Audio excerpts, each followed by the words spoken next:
அனைவருக்கும் வணக்கம். Tamil today trend YouTube சேனலுக்கு உங்களை வரவேற்பதில் மகிழ்ச்சி. இன்றைக்கி நம்ம பார்க்க போகிற தொகுதி தென்னை சாகுபடி அதிகமாக செய்து வரக்கூடிய பொள்ளாச்சி சட்டமன்ற தொகுதி தான் இன்றைக்கி நம்ம பார்க்க போகிறோம்.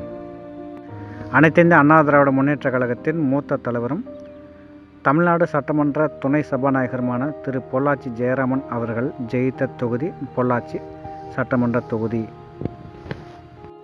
1952 முதல் 2016 வரைக்கும் மொத்தம் 15 சட்டமன்ற தேர்தல்களை இந்த தொகுதி சந்தித்திருக்கிறது. இதில் 1952, 1957, 1962 ஆகிய 3 சட்டமன்ற தேர்தல்களிலும் காங்கிரஸ் வெற்றி பெற்றிருக்கிறது. அடுத்து வரக்கூடிய 1967, 1971, 1996 ஆகிய சட்டமன்ற தேர்தல்களில் திராவிட முன்னேற்ற கழகம் வெற்றி பெற்றிருக்கிறது. 1977, 1980, 1984, 1989, 1991, 2001, 2006, 2011, 2016 ஆகிய 9 சட்டமன்ற தேர்தல்களில் அனைத்து இந்திய அண்ணா திராவிட முன்னேற்ற கழகம் வெற்றி பெற்றிருக்கிறது.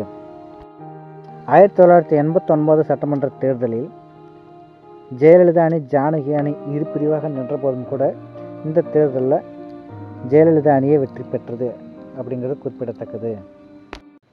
இதற்கு அடுத்து 2006 சட்டமன்ற தேர்தலில் திமுக ஆட்சி அமைத்தது.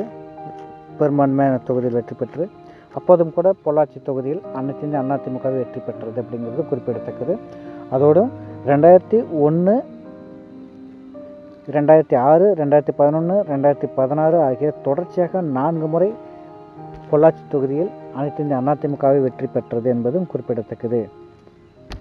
அடுத்து வரக்கூடிய 2021 சட்டமன்ற தேர்தலில் மீண்டும் அனைத்து இந்திய அதிமுகவை வெற்றி பெறுமா அல்லது திமுக வெற்றி பெறுமா